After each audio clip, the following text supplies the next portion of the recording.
No me vengan con cosas extrañas, yo quiero una explicación sencilla.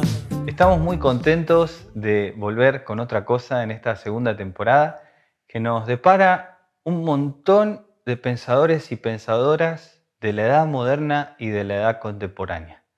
Va a ser muy complicado resumir en pocos minutos pensadores de la talla de los que vamos a estar hablando.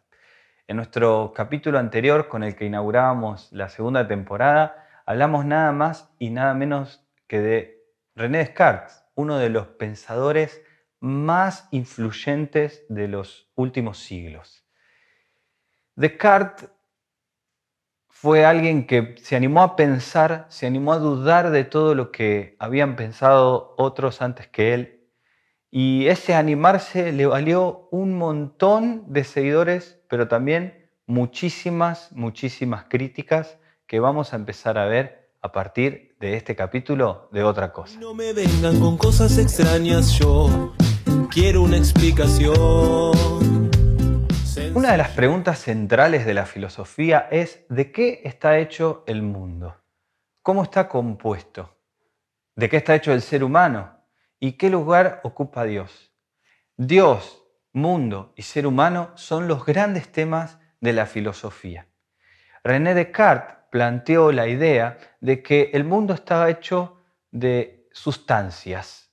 Sí, al viejo modo que Aristóteles había enfrentado el problema, Descartes plantea que hay tres tipos de sustancias. Una sustancia extensa, que es todo lo que tiene materia. Una sustancia cogitans, dice él, que es la sustancia pensante, que es todo aquello que tiene entendimiento. Y una sustancia infinita, en el que se une todo lo que existe, que sería Dios.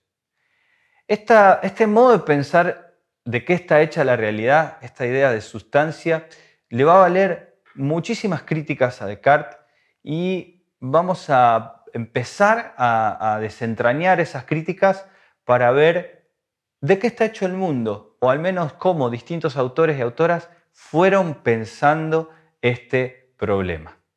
Hoy, en Otra Cosa, vamos a hablar específicamente de una de las mentes más brillantes que conoció la humanidad.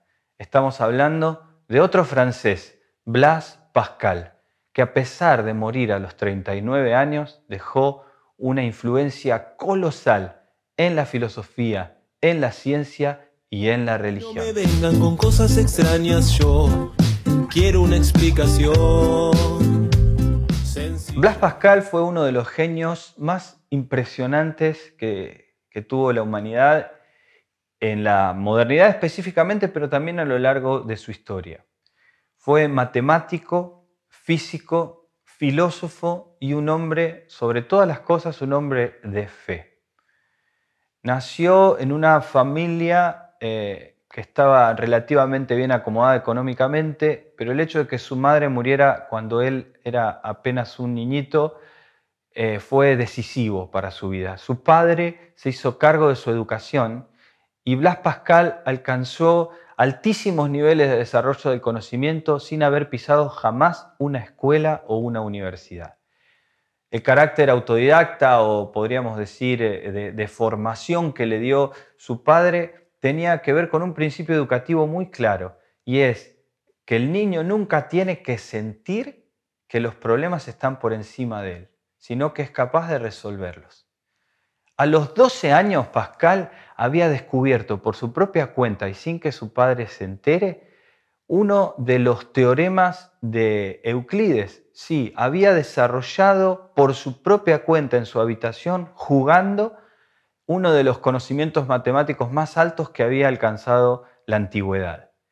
Cuando su padre descubrió este genio de su hijo, se dio cuenta que estaba ante alguien extraordinario y alimentó la formación de su hijo dándole tanto una formación en física como en matemática, así como en lo que es las lenguas clásicas.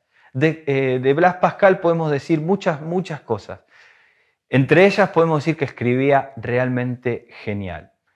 Y hoy lo más conocido que tenemos de él, además de sus aportes a la física o a la matemática, son sus pensamientos. En nuestro próximo y último bloque vamos a hablar de cuáles son los legados que nos ha dejado Blas Pascal a nosotros para pensar estos tiempos salvajes. No me vengan con cosas extrañas, yo quiero una explicación sencilla. En términos de matemática, Pascal es reconocido como el inventor de la máquina de calcular. Es decir, que podríamos pensarlo como un precursor de las ciencias de la computación. Vamos a ver que va a pasar lo mismo con otros racionalistas del siglo XVII. Además, en física descubrió una serie de principios que todavía hoy se estudian y que fueron muy importantes para el desarrollo de esta disciplina. Pero a pesar de pensar que la matemática y la física son los grandes descubrimientos y mayores descubrimientos de la historia de la humanidad, Blas Pascal se dio cuenta de que había algo que la física y la matemática no podían explicar, y es el drama del ser humano en su existencia concreta. Adelantándose a todas las visiones existencialistas que vinieron después, Blas Pascal reflexionó profundamente sobre la miserable condición del ser humano y cómo puede hacer el ser humano para entrar en un estado de gracia que le permita salir de esa miseria. Encontró entonces en la fe y en la búsqueda religiosa aquellas respuestas a las preguntas que tanto lo habían aquejado. Esto está reflejado en una obra que dejó inconclusa y que por lo tanto ha tenido muchísimos problemas de edición. Estamos hablando de sus pensamientos. Blas Pascal había diseñado una obra que era una especie de apología del cristianismo, pero no llegó a concluirla. Y esto a mí me hace pensar algo que me gusta mucho, que me interesa mucho compartir con ustedes, y es la idea de que aún el más racional de los seres humanos o el más preparado en asuntos de ciencia puede encontrar en sus propios pensamientos el límite. A pesar de que Blas Pascal buscaba pensar sin límites, encontró en sus propios pensamientos el límite infranqueable que genera la realidad. Y descubrió entonces en la fe ese salto hacia otro plano.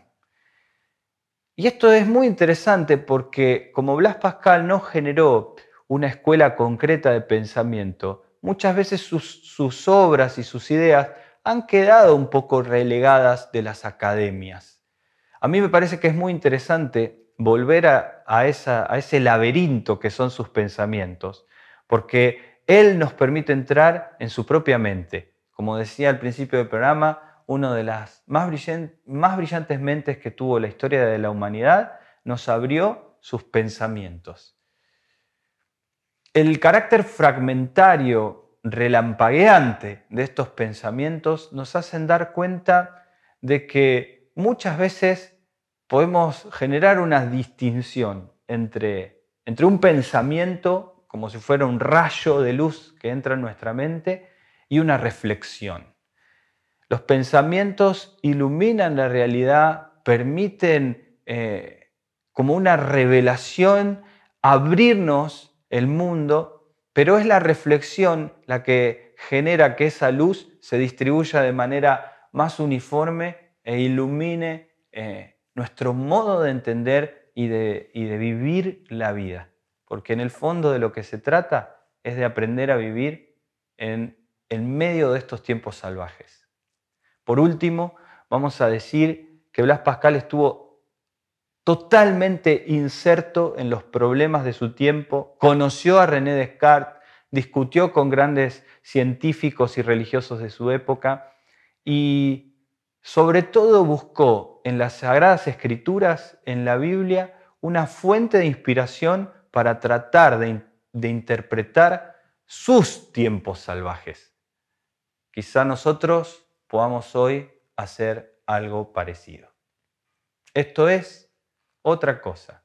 Filosofía apasionada y apasionante para tratar de entender y reinterpretar estos tiempos salvajes.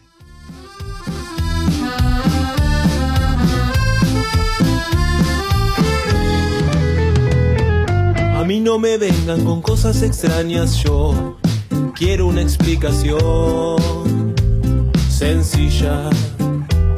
Si el mundo da vueltas y vamos con calma, yo te aseguro que te encuentro.